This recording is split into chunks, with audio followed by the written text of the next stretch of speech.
Ritrovati, secondo tempo della nostra controinformazione tra le 11 e mezzogiorno il venerdì. Riassumiamo un po' anche i fatti della settimana. Tra pochissimo avremo la Chiara Soldani, poi i bacchettoni di informazione cattolica.it, poi il Focus Piemonte con il consigliere regionale della Lega Marco Protopapa. Intanto tanti messaggi di saluto e di complimenti anche per Giulio Cainarca, la trasmissione appena conclusa Auto da Fe, che troverete tra pochissimo sullo store digitale, sul sito radiolibertà.net cliccando podcast.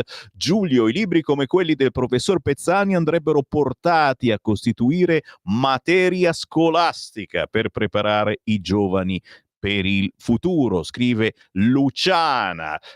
Applausi a Pezzani da tanti che ci stanno scrivendo, ma poi se la famiglia Cecchettin avesse parlato di più con la figlia, avesse capito i problemi, forse sarebbe ancora con noi. Troppe persone vogliono insegnare la vita avendo troppe carenze loro, ma vendono libri.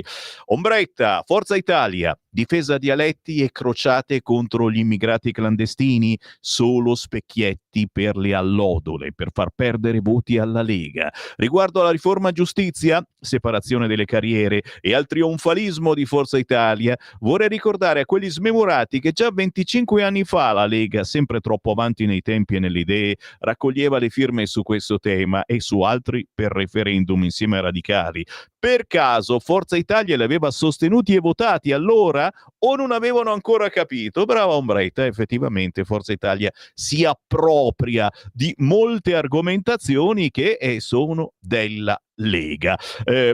Sai che facciamo? Mentre vado avanti a leggere WhatsApp, sentiamo la Chiara Soldani direttamente. Poi doveva esserci qui Parlamento alle 11, ma il nostro senatore al momento è impegnato. Ciao Sammy, sono Alberto da Colnago. Secondo me i nostri parlamentari televisivi devono imparare a non pronunciare le parole il governo Meloni, ma solo il governo. Questo perché penso che la Meloni non abbia bisogno di pubblicità e anche perché altrimenti sembra che tutto ciò che di buono fa questo governo sia da scrivere solo ai suoi meriti. E il travaso di voti continua, vedi questi tecnicismi che però sono importanti, anche come si parla. Il governo, il nostro governo o il governo della Lega, perché comunque c'è anche la Lega al governo. Ancora WhatsApp, Paolo, prima ho parlato di Salvini parafulmine, è vero, il parafulmine di questo governo è proprio Matteo Salvini e Paolo Collenghi è assolutamente d'accordo. Vero, azzeccato, Salvini è il parafulmine del governo in questo momento.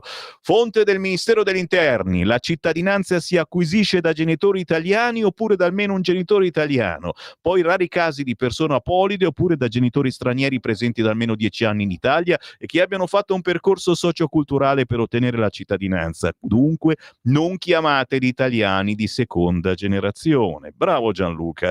E ancora, sì, questo è ancora il boccalone che ha guardato il video e pensa che sia Salvini. Se Salvini imparasse a mettere le catene da neve alla Tesla, e tu boccalone che credi a questi video, ragazzi miei. L'Unione Europea è la peggior, oltre ai tempi del Covid, dittatura che ho subito nella mia vita. Mio papà ha combattuto senza fazzoletto rosso al collo e senza tessera ANPI per la liberazione dell'Italia e da anni siamo calpestati dall'Unione Europea. A proposito dell'ultimo album di Enrico Ruggeri, lo passeremo dalla prossima settimana, che ha all'interno una canzone contro l'Europa, sappiatelo. Sammy, siamo con Zaia e Salvini, guai a toccarli. Re Mattarella, 14 anni, siamo seri e Meloni si svegli, scrive Gino. Sammy, problemi sociali, perché gli integratori e medicinali sono alle stelle? Perché anche i medici di famiglia lavorano con tanta difficoltà, tanti pazienti, appena 3 ore e mezzo di studio al giorno? Non funziona nulla, ci scrive ancora Gino. Ma adesso, signori, tenetevi forti, voi soprattutto che ci guardate su Facebook e su YouTube, nei prossimi minuti probabilmente non sentirete più nulla perché arriva Chiara Soldani. Buongiorno. Ciao Sammy, ben trovato, un saluto a tutti i nostri ascoltatori. Grazie Chiara Soldani, riavvolge il nastro della settimana e ci porta sempre in posti molto pericolosi, ad esempio nei festini dei marocchini. Le loro mani hanno sporcato le nostre donne a Capodanno in piazza e non soltanto. Unica soluzione? La remigrazione, signori. Anche voi a casa imparate questo nuovo vocabolo. Remigrazione, li riportiamo a casa loro o semplicemente gli togliamo la cittadinanza italiana. Vediamo da dove parte. Chiara Soldani, a te. Grazie Sammy, sì, diciamo che c'è un doppio filo rosso che unisce un po' i fatti di cronaca dell'ultima settimana, nel senso che da un lato c'è ovviamente tutto ciò che riguarda le aggressioni e questo odio, questo clima veramente preoccupante nei confronti appunto delle forze dell'ordine che ricordiamo sempre sono coloro preposti a difenderci, quindi dovrebbero essere in realtà anzi ringraziati per quello che fanno e anche per le condizioni nelle quali lavorano che diciamo non sono proprio delle più idilliache, ecco, per usare un eufemismo, perché spesso lavorano davvero in condizioni estremamente precarie. Ma a parte questo c'è anche l'altro filo rosso che riguarda invece appunto le violenze da parte degli immigrati o dei cosiddetti italiani di seconda generazione. Quindi diciamo che vanno un po' di pari passo le due cose e ci sono poi anche le freschissime parole rilasciate ieri ad un'emittente radiofonica di Beppe Sala che dice: noi degli immigrati abbiamo necessariamente bisogno, perché a detta appunto del sindaco di Milano quando ci rechiamo in ospedale tutti gli infermieri a detta sua sono extracomunitari. Questa a me giunge nuova sinceramente, però se lo dice Beppe Sala evidentemente insomma cioè sarà un fondo di realtà, visto che lui vive in un mondo parallelo ed evidentemente in questo mondo parallelo c'è anche un'urgenza da parte dei cittadini milanesi che qual è, Sammy? Non è quella della sicurezza, secondo lui è la questione ambientale, quindi diciamo che davvero Beppe Sala vive in un mondo tutto particolare o evidentemente di tali radical chic che a posto insomma di interfacciarsi con le problematiche che ben conosciamo di Milano e non soltanto, vivono appunto di questi problemi che per quanto importanti ovviamente la cosa ambientale penso che possa stare a cuore veramente a chiunque, ma insomma non sono preponderanti rispetto alle questioni delle quali parliamo ogni settimana. Gli avvolgiamo appunto il nastro e parliamo anche di quello che è successo a Busto Arsizio, quindi non soltanto nelle grandi città come Milano e Roma, ma anche nei comuni un po' più piccoli che dovrebbero essere delle oasi ancora abbastanza tranquille. Ovviamente Busto è una città dove si vive anche bene e il sindaco Emanuele Antonelli dice non c'è un problema sicurezza di fatto, però ci sono stati negli ultimi mesi, anche quest'estate, tantissimi episodi di aggressioni e di risse anche tra extracomunitari, tra bande appunto di nordafricani. Tra la notte di venerdì e sabato scorso cosa è successo? C'è stata un'aggressione molto veemente, tanto per cambiare, ripeto, nei confronti delle forze dell'ordine. In 40 hanno accerchiato gli agenti che sono intervenuti perché in pienissimo centro, davanti a un fast food in piazza Garibaldi, insomma c'erano stati appunto degli atti vandalici anche nei confronti di auto, insomma i soliti tafferugli diciamo così, dei quali si rendono protagonisti i personaggi sempre noti, perché poi alla fine sostengono che si soffi sul vento appunto dell'odio nei confronti degli immigrati dei nordafricani, però insomma gira e rigira, alla fine sono sempre loro che ne combinano una più di Bertoldo. Una rissa appunto piuttosto accesa e ci sono state anche 2 espulsioni, quindi diciamo che questa è un po' una via che bisognerebbe percorrere in maniera sempre più intensa e convinta. 2 decreti di espulsione a 2 marocchini, un 25enne e un 33enne e giustamente i giovani militanti della Lega della sezione appunto di Busto Arsizio hanno esposto questi striscioni con scritto remigrazione unica soluzione, come giustamente ricordavi Sammy. Il problema sicurezza quindi riguarda anche le città più piccole, i comuni dove abitiamo tutti quanti noi, non soltanto i grandi centri dei quali parliamo sempre e quindi insomma direi che l'impellenza sia questa. Per quanto riguarda invece il famoso Capodanno milanese, anche stavolta tinto da appunto episodi di violenza a sfondo sessuale, ci sono altre testimonianze che sono state raccolte dalla Verità di Maurizio Belpietro, testimonianza di una ragazza ventenne emiliana che anche lei aveva partecipato, insomma si era trovata appunto la notte di Capodanno insieme al fidanzato in Piazza Duomo, trascinata da un corridoio umano, le loro mani dappertutto, erano in 30-40 uomini che mi hanno insomma accerchiata, e quindi ha vissuto anche lei attimi di terrore. Le testimonianze in realtà sono tantissime, ovviamente tutto al vaglio degli inquirenti, ci sono indagini in corso, lo sappiamo, e sei stato il primo, Semi, a parlarne. E diciamo lo spettro, l'ombra del Tarush Gamea, quindi del rituale appunto, tra virgolette, ovviamente di molestie collettive, si fa sempre più reale, è diciamo qualcosa che sta prendendo sempre più piede, quindi diciamo che non era una suggestione appunto delle primissime ore, come si suol dire, insomma il primo impatto, la prima lettura dei fatti, ma evidentemente insomma ci sono appunto questi rituali che vengono importati tristemente anche nel nostro paese. Per quanto riguarda invece un'ultima notizia, ci sono ovviamente ancora le famose proteste delle quali abbiamo già parlato in nome di Rami. La famiglia, diciamo, del ragazzo ha mostrato e mostra molto più buonsenso di tutti coloro che manifestano con questo pretesto, giustamente per fare confusione e per creare disordini. Gli appelli della famiglia non sono stati evidentemente accolti, dove chiedevano appunto di non strumentalizzare la morte del figlio. Da Bologna, Roma, città, ferro e fuoco.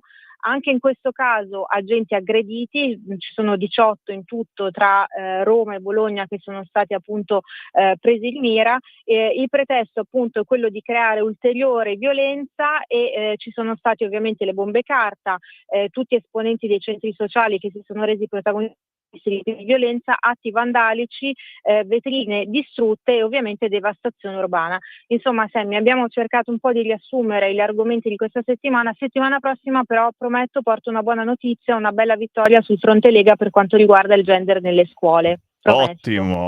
Ottimo, assolutamente sì, signori. È chiaro che poi dovete seguire la Soldani anche dove scrive, e sul sito leggifuoco.it, anche in versione cartacea, si chiama Fuoco. E poi, naturalmente, la Chiara Soldani ogni settimana ci fa il riassunto su queste frequenze. Si può reinserire Facebook e su YouTube anche, perché sennò ci bloccano quando parli tu.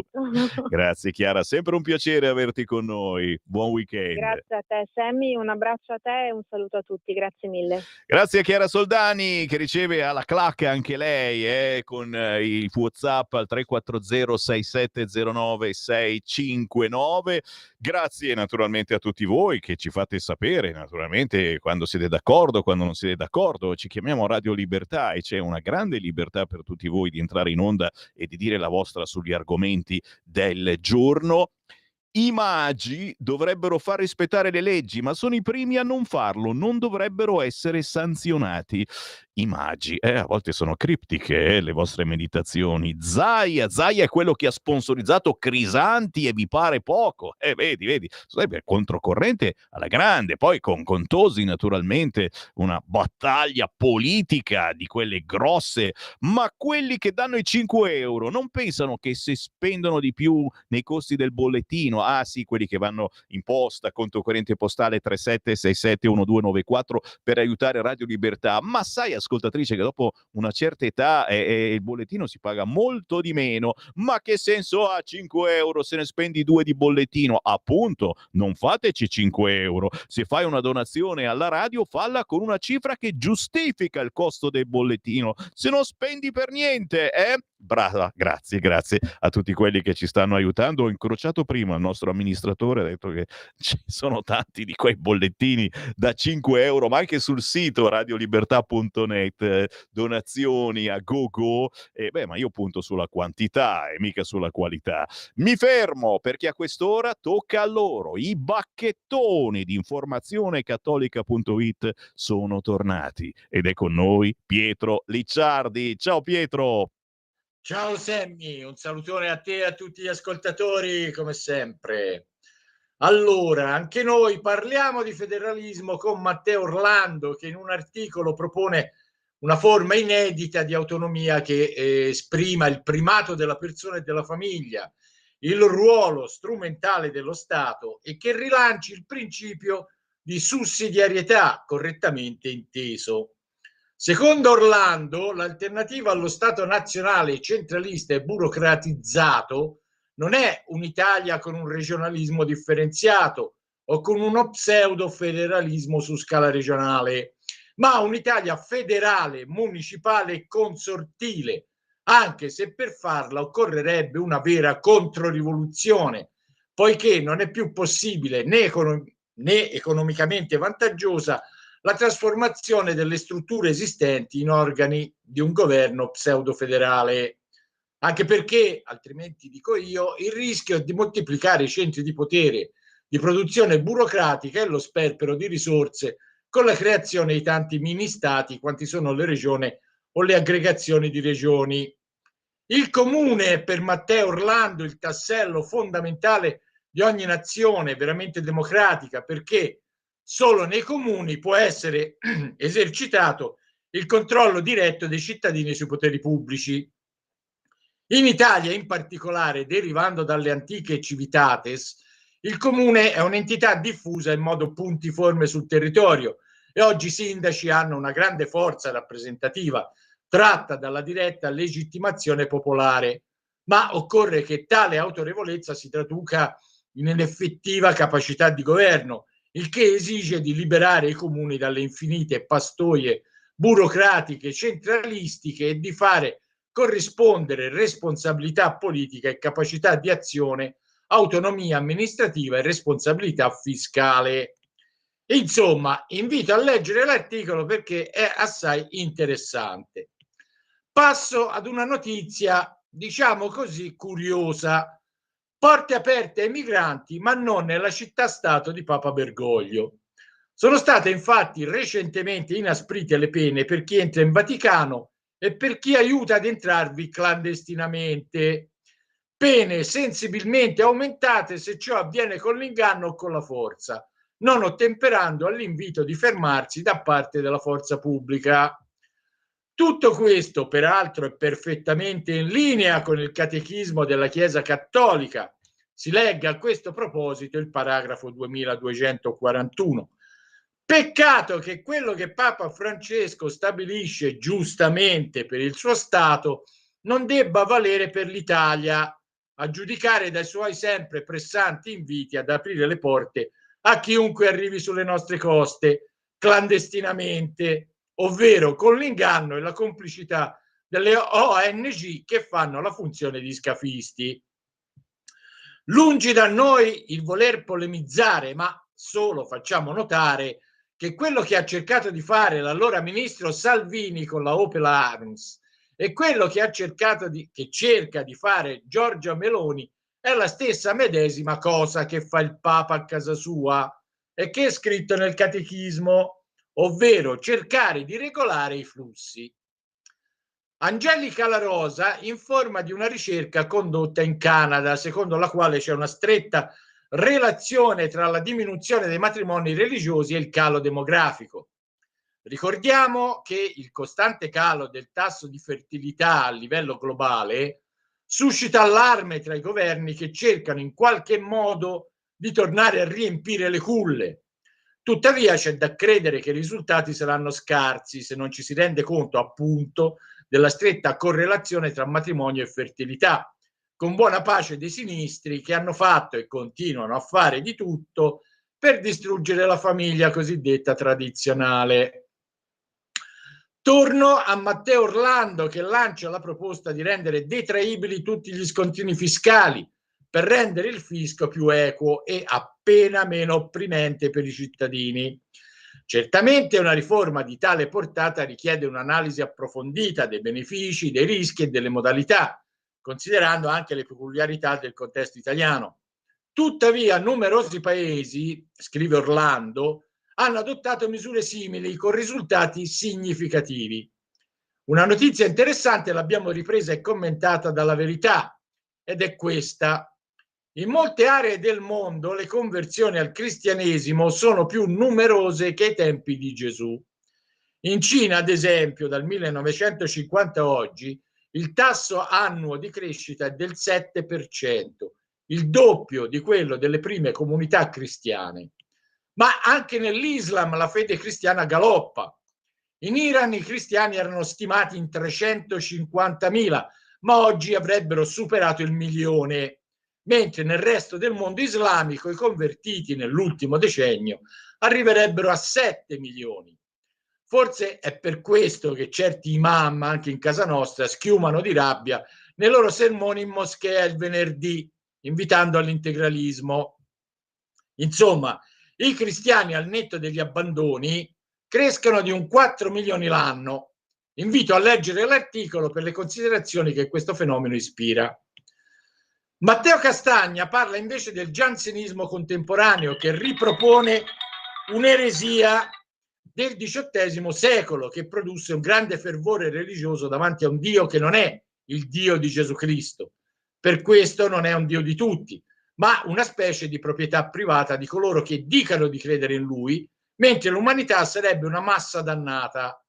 Questa è la deriva del giansenismo attuale, presente in alcuni ambienti sedicenti catto-conservatori. I giansenisti contemporanei si sentono superiori agli altri per preparazione e cultura, un po' come i modernisti, ma in loro manca la pienezza della figura di Gesù, la conoscenza della tradizione e del diritto canonico, il valore del magistero perenne dei papi, e non seguono il comando di Gesù di amare anche i propri nemici. E per la serie Anche i ricchi piangono, ancora Angelica La Rosa, che ricorda il celeberrimo Sven-Göran Eriksson, allenatore della nazionale inglese, della Roma, della Lazio e altre grandi squadre, che nella sua carriera ha guadagnato cifre stratosferiche, ma è arrivato alla fine della sua vita coperto di debiti a causa di investimenti sbagliati e preda di faccendieri senza scrupoli. Un monito il suo, scrive La Rosa, per tutte le persone che hanno una sovraesposizione pubblica, attirando come calamite truffatori e speculatori. E purtroppo Eriksson non è il solo. Basta pensare alla fine grama di tante stelle del cinema, cantanti o vincitori di lotterie. Dunque, cari amici, attenti quando chiedete a San Gennaro o qualche altro santo di farvi ricchi e dunque, secondo voi, felici, perché il buon Dio ci vede lungo e se vi vuole impiegati a stipendiuccio fisso da qualche parte, un motivo probabilmente c'è. Chiudo con Marco Sinatra, che propone la lettura di Sete d'amore, libro scritto dalla ventenne Eleonora Bonfanti e acquistabile su Amazon Libri. Eleonora è una giovanissima che scrive per i suoi coetanei, parlando loro di amicizia, fidanzamento, paranoie e provvidenza, oltre a femminilità e virilità. Ma io consiglio di leggerlo anche a quei preti che i giovani non li conoscano e non sanno parlare loro, tanto che le loro parrocchie sembrano ormai residenze protette per anziani, nonostante facciano di tutto per compiacerli i giovani, magari ammorbando le messe con bonghi e chitarrine, quando questi, invece, i giovani, vanno in cerca, come si legge in Sete di amore di Eleonora Bonfanti, di virilità e femminilità. E con questo, caro Sammy, anche questa settimana abbiamo chiuso la nostra rassegna. Stai ascoltando Radio Libertà, la tua voce libera, senza filtri né censura. La tua radio. Lo amiamo perché ci offre sempre le cose più buone e naturali. Linea Alberto Acerbis. Buongiorno care amiche, buongiorno cari amici, ascoltatori di Radio Libertà da Alberto Acerbis.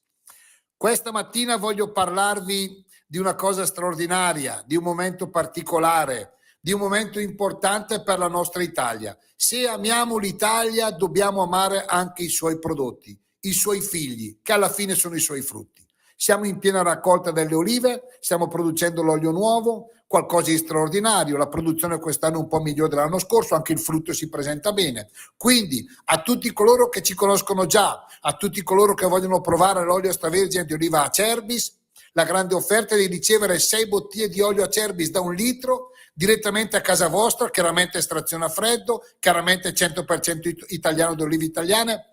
6 bottiglie da 1 litro di olio Acerbis a casa vostra, parlo dell'olio Novello, 84 euro. Il trasporto è gratuito, chiamate 030 68 44 08 o visitate olioacerbis.com. Grazie.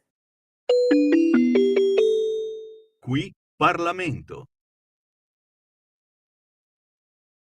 Grazie Presidente, colleghi, colleghe, io credo che questo provvedimento, si possa affermare, abbia un obiettivo nobile, ed è l'obiettivo di colmare una lacuna nella nostra Costituzione che merita l'intervento del Parlamento, merita la nostra intenzione. Questo provvedimento intende garantire dignità costituzionale alle vittime di reato, a chi ha subito danni a causa di reati. E abbiamo affrontato questa discussione in Commissione Affari Costituzionali, al di là delle comprensibili osservazioni del collega Zanettin, con grande attenzione e con grande scrupolo. L'abbiamo fatto al di là degli schieramenti, al di sopra degli schieramenti, con un obiettivo comune, che era quello di modificare nel modo migliore possibile la nostra Costituzione, una Costituzione, come è stato affermato da molti, che è una Costituzione di altissima qualità, di altissimo livello e che va trattata con cura. Noi non dobbiamo usare le riforme costituzionali in modo improprio, dobbiamo modificare la Costituzione esclusivamente quando lo riteniamo strettamente necessario. E io credo che questo sia un esempio evidente di questo approccio alle modifiche costituzionali. Tutti insieme abbiamo preso atto che da anni, da numerose legislature, esisteva una carenza a fronte della quale sono state presentate innumerevoli proposte di legge negli ultimi 20 anni quantomeno, e che non hanno trovato mai un risultato concreto. Quindi ci siamo posti l'obiettivo tutti insieme di trovare il modo migliore per modificare la nostra Costituzione, e grazie al dibattito, grazie alle audizioni, abbiamo modificato anche l'impostazione iniziale, come è stato ricordato da tutti i colleghi, stabilendo e decidendo che l'articolo dove inserire questo riconoscimento costituzionale non fosse l'articolo 111, l'articolo del giusto processo, ma l'articolo 24, l'articolo dei diritti in un procedimento giudiziario. E questa è la dimostrazione che il lavoro comune, la Commissione Affari Costituzionali, con il contributo essenziale di auditi e componenti della Commissione Giustizia, ha raggiunto l'obiettivo. In molti questo tema è stato affrontato a livello europeo, è stato affrontato innumerevoli volte, e alcuni paesi si sono già adeguati a questa indicazione. Spetta all'Italia ora intervenire, lo stiamo facendo, ci auguriamo di farlo nel più breve tempo possibile nell'ambito di questa legislatura. Io credo che gli obiettivi di questo provvedimento siano innanzitutto far avvertire alle vittime dei reati di non essere oltre che vittime trascurati da parte dello Stato, da parte delle istituzioni, perché questa è la sensazione che spesso hanno coloro che subiscono reati. E abbiamo l'obiettivo di fare in modo che in un processo le vittime di reato non siano delle comparse o peggio ancora degli spettatori, ma siano dei protagonisti del procedimento giudiziario. Io credo che sia legittimo, che sia giusto, che sia corretto e che non pregiudichi in alcun modo la correttezza del procedimento in atto. Noi abbiamo ascoltato tanti esperti, tanti giuristi, abbiamo ascoltato anche l'Associazione delle Vittime del Dovere, e la cosa che ha fatto più male è aver ascoltato e aver poi letto un loro documento in cui si afferma che l'indifferenza del sistema penale nei confronti delle vittime dei reati è sostanziale allo stato attuale ed è avvertita da coloro che hanno subito reati come una vera e propria ingiustizia. Mi riferisco all'associazione che raccoglie le forze dell'ordine, le forze armate e la magistratura, che tutelano la nostra sicurezza e che spesso, più di altri soggetti, evidentemente proprio per il loro lavoro, sono soggette a reati e a dei danni a volte anche permanenti e insanabili nel loro operato.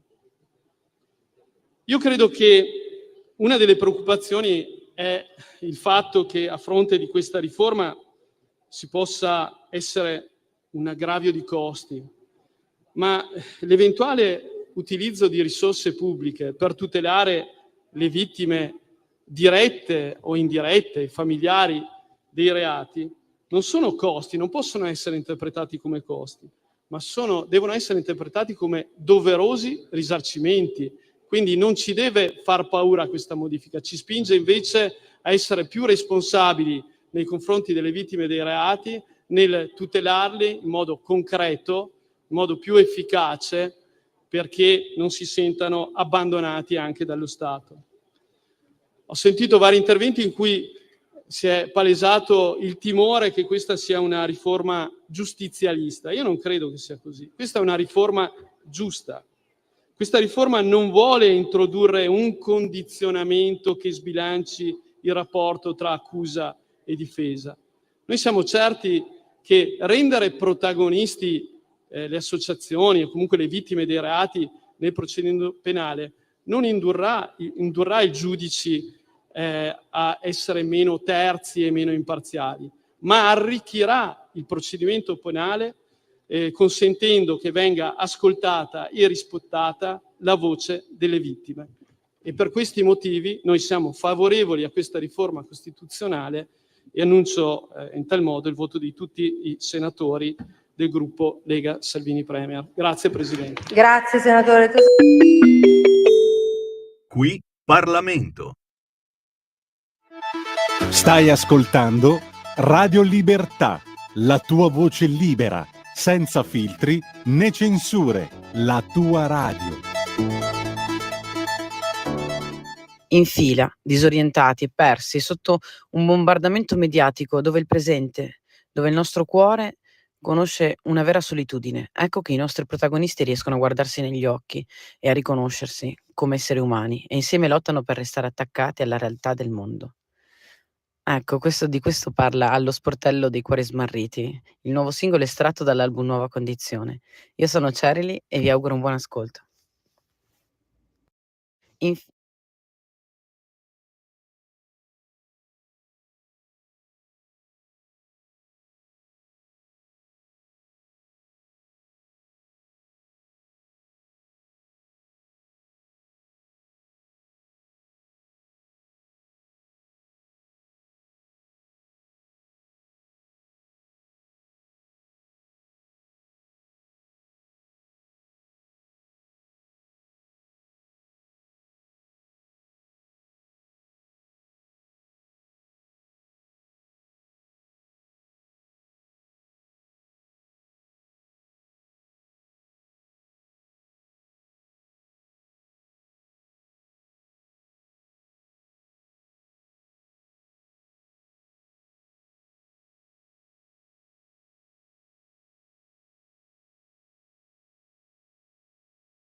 Si chiama proprio così, Allo sportello dei cuori smarriti, la nuova canzone di Scerrilli, Cherrylli. Non è facilissimo, ma puoi scrivere anche Sofia Malpeli.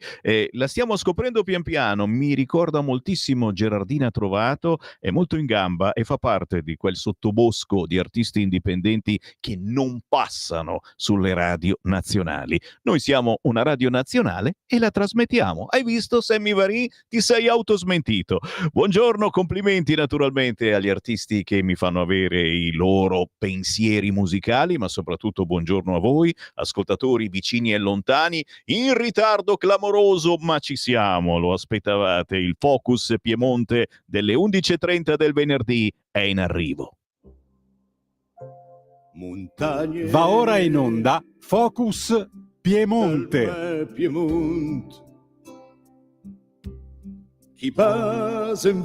Ma certo, in ritardo perché la nostra radio è molto frequentata, ragazzi. Ospiti a go per fare una controinformazione non puntuale, in questo caso in ritardo, ma assolutamente potente. E grazie per la pazienza, per essere con noi, al consigliere regionale della Lega in Piemonte, Marco Protopapa. Buongiorno Marco.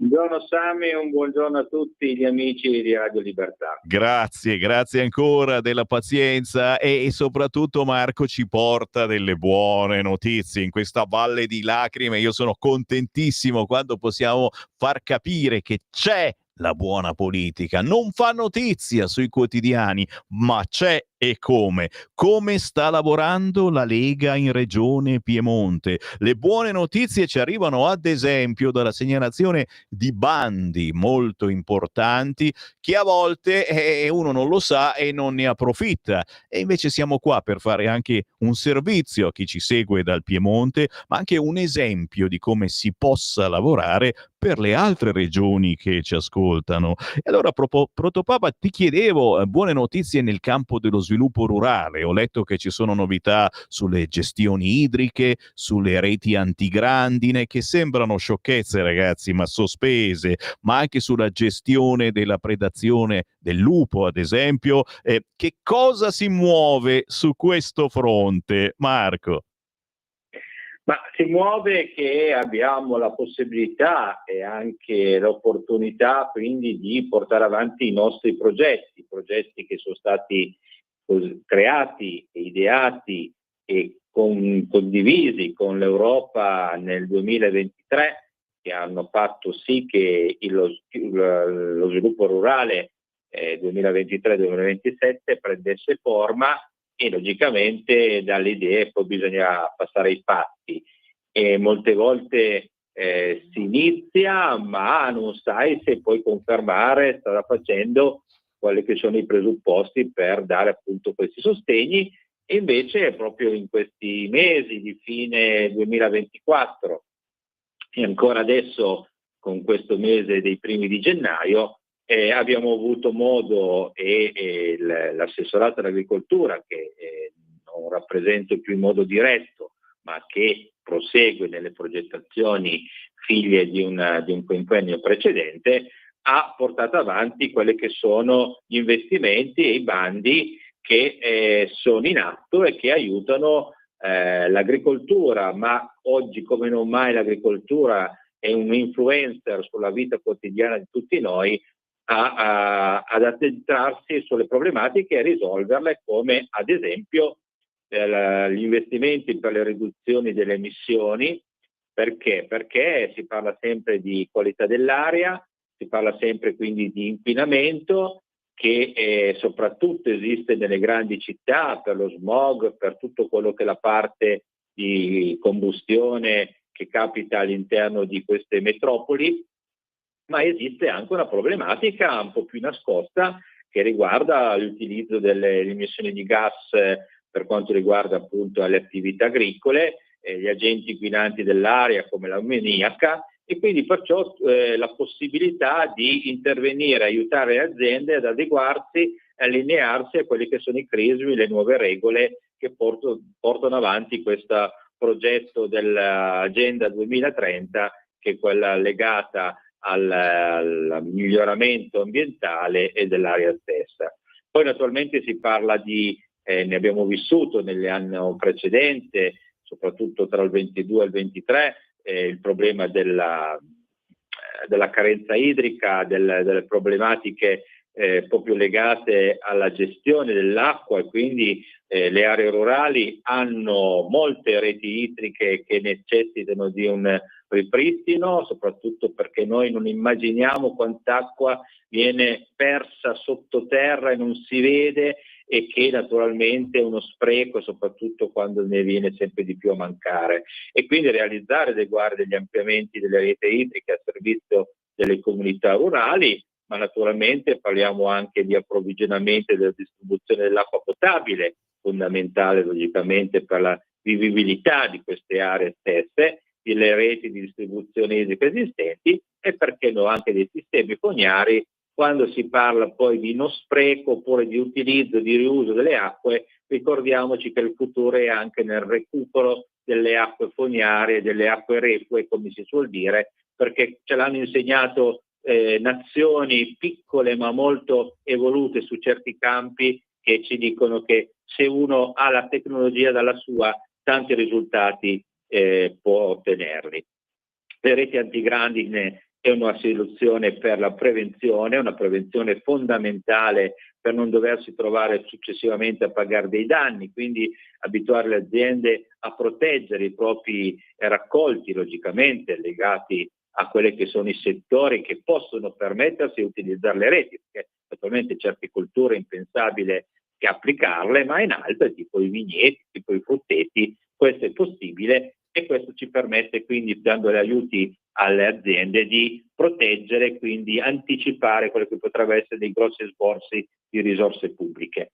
E ultimo ma non ultimo, proprio parlando di questi bandi dello sviluppo rurale, i danni causati dalle predazioni dei grandi carnivori al patrimonio zootecnico piemontese, e questi allevatori, questi eroi che ancora resistono soprattutto nelle alte montagne e che vogliono portare avanti le tradizioni degli alpeggi, ecco che hanno bisogno sicuramente però di avere degli aiuti quando si tratta di affrontare delle predazioni dei propri animali, quindi di conseguenza causati da questi attacchi, e quindi perciò ci sono dei rimborsi necessari per i danni indiretti e diretti, proprio anche perché quando si parla di indiretto le spese veterinarie e farmaceutiche per gli animali feriti. Ecco, questo è un po' tutto l'impegno che proprio è all'albore dell'inizio dell'anno, figlio di un lavoro fatto negli anni precedenti. Capite, ascoltatori, come questi sono piccoli esempi di come si possa ben lavorare in una regione amministrata dal centrodestra e dalla Lega, in questo caso la regione Piemonte, esempi che vanno portati anche in altre regioni e magari che possano superare anche steccati ideologici e politici. Sempre ancora una manciata di minuti, ma li sfruttiamo molto volentieri con il consigliere regionale della Lega in Piemonte, in regione Piemonte, Marco Protopapa. Abbiamo fatto esempi di bandi attivi proprio in queste settimane, ma in Piemonte si sostengono anche filiere importantissime, ad esempio la filiera brassicola, la produzione della birra e l'apicoltura. Cosa si muove, Marco? Ma diciamo che per quanto riguarda la filiera agroalimentare brassicola regionale, intanto nel 2023 avevamo già cominciato a dargli una identità più di quella che esisteva, soprattutto rappresentata da aziende private, e la Regione Piemonte avevamo fatto con il mio assessorato la creazione di un logo dalla birra da filiera piemontese, e naturalmente poi successivamente l'iscrizione al registro dei birrifici artigianali. Questo perché? Perché è un dato di fatto che nella Regione Piemonte, come nelle altre regioni sicuramente, è in evoluzione parallelamente al mondo del vino quello del mondo della birra, e quindi della filiera agroalimentare brassicola. Quindi perciò si è parlato di sostenere i microbirrifici, di aiutare fin dall'origine, oltre all'orzo, sicuramente la coltivazione del luppolo, che tra l'altro è una pianta che ha dimostrato anche capacità di resilienza per i periodi difficili climatici della siccità, quindi di conseguenza perché non aiutare anche questo ramo di sviluppo di un prodotto importante, e quindi finalmente dopo aver creato le basi siamo riusciti quindi a far partire i bandi per i macchinari con delle spese interessanti che aiutano le piccole aziende, soprattutto di giovani, a iniziare il loro percorso. Per quanto riguarda il sostegno all'apicoltura, questo è un po' un mio pallino che mi ha accompagnato nei 5 anni precedenti, quando sono arrivato come assessorato all'agricoltura a seguire il grande mondo del Ministero piemontese del tema agricolo. C'era anche questa piccola realtà che aveva delle difficoltà, soprattutto per quanto riguarda l'affronto del cambiamento climatico, ricordando che l'apicoltura è proprio un settore che è rispettoso dell'ambiente, che ha delle, come l'ape ad esempio, è un grande utile indicatore dello stato di salute dell'ambiente stesso, e tante sono le aziende che in Piemonte operano su questo settore. Ricordiamoci che il Piemonte è al primo posto tra le regioni italiane sia come numero di alveari che come operatori, e quindi di conseguenza un occhio di riguardo ne aveva bisogno. Io gliel'ho dato volentieri. Abbiamo trovato quindi il modo di affrontare le grandi difficoltà, anche i problemi sanitari, il posizionamento sul mercato del miele, che molte volte ci troviamo in grande contrasto con il mercato proveniente dall'estero, dalla Cina, per non far nomi, ma però questo era un impegno. E poi ci siamo divertiti, tra virgolette, ma comunque un segnale. Abbiamo voluto dare anche una celebrazione del mondo apicolo, quindi quello che riguarda creazione di un francobollo, che tra l'altro per gli appassionati di questa materia potrebbe anche diventare di interesse, perché sono stati creati 250.000 esemplari, naturalmente un riconoscimento ufficiale da parte dello Stato, che celebra il ruolo fondamentale che l'apicoltura e gli apicoltori rivestono per la biodiversità e quindi per la sostenibilità agricola. E questo è un po' un fiore all'occhiello che è partito da un piccolo centro di un piccolo museo nella città di Novi Ligure della provincia di Alessandria. Ci hai dato qualche chicca che veramente non conoscevamo, ma soprattutto ancora una volta hai dimostrato il grande, gigantesco amore che provi per la tua terra, e quello che tutti noi dovremmo avere, trovando il tempo, la voglia di girare anche a poche decine di chilometri da casa nostra, di rivisitare i nostri territori e soprattutto di comprare i prodotti dei nostri territori. Abbiamo nominato la birra, i birrifici artigianali, abbiamo nominato l'importantissimo miele, che è proprio la spia del possibile, chissà, è vero, non è vero, è parzialmente vero, cambiamento climatico, ma in generale di quello che è lo smog, l'inquinamento. Quando il miele non si produce, non viene prodotto, vuol dire che c'è qualche cosa che non va. Torniamo ad acquistare i nostri prodotti regionali, i nostri prodotti territoriali. È chiaro, non abbiamo tempo di acquistare solo quelli, dobbiamo pure andare all'Esselunga, al sacro Esselunga, ci andrò anch'io quest'oggi, ma parallelamente cerchiamo i prodotti territoriali. E io ringrazio il consigliere regionale della Lega, Marco Protopapa, per essere stato con noi. Marco, quando vuoi, siamo qua proprio per sottolineare ancora una volta l'amore e la difesa per i nostri territori. Sami, con piacere, quindi come si vuol dire, alla prossima.